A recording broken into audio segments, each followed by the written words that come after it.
గర్భధారణ, ప్రసూతి చికిత్స, పిల్లలకు చికిత్స వంటి అన్ని సౌకర్యాలు కలిగిన ఒక పరిపూర్ణమైన ఆసుపత్రి మన సుధా ఫర్టిలిటీ సెంటర్.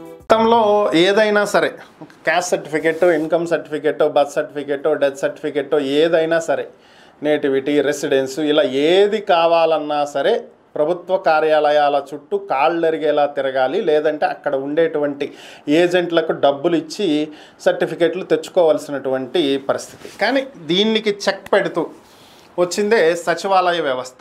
ప్యారలల్ గవర్నమెంట్ని నడుపుతున్నారనేటువంటి ఆరోపణలు అప్పట్లో వచ్చినప్పటికీ కూడా సమర్థవంతంగా పనులు నిర్వర్తించినటువంటి వ్యవస్థ ఏపీ సచివాలయ గ్రామ వార్డు సచివాలయ వ్యవస్థ. అయితే ప్రభుత్వం ఇప్పుడు ఈ సచివాలయ వ్యవస్థనే రద్దు చేయబోతుంది అనేటువంటి వార్తలు వినిపిస్తున్నాయి.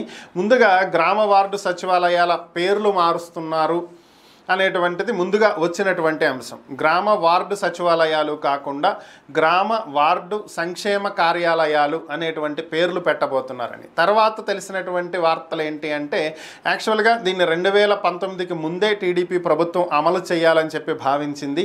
క్లస్టర్ విధానాన్ని తీసుకురావాలని, ఒక్కొక్క క్లస్టర్లో 5,000 కుటుంబాలు ఉంటాయి. వీళ్ళకి ఒక కార్యాలయాన్ని ఏర్పాటు చేసి ఒక 5గురు ఉద్యోగులతోటి ఒక కార్యాలయం, ఈ కార్యాలయం పరిధిలో 5,000 కుటుంబాలు ఉంటాయి. ఇది మొత్తం ఒక క్లస్టర్. ఈ క్లస్టర్ని బేస్ చేసుకునే అక్కడ వాళ్ళకి అందించేటువంటి సంక్షేమ కార్యక్రమాలు కావచ్చు, వాళ్ళకి ప్రభుత్వ పథకాలు కావచ్చు, ఏవైనా సరే ఆ క్లస్టర్ బేస్లో జరుగుతాయి.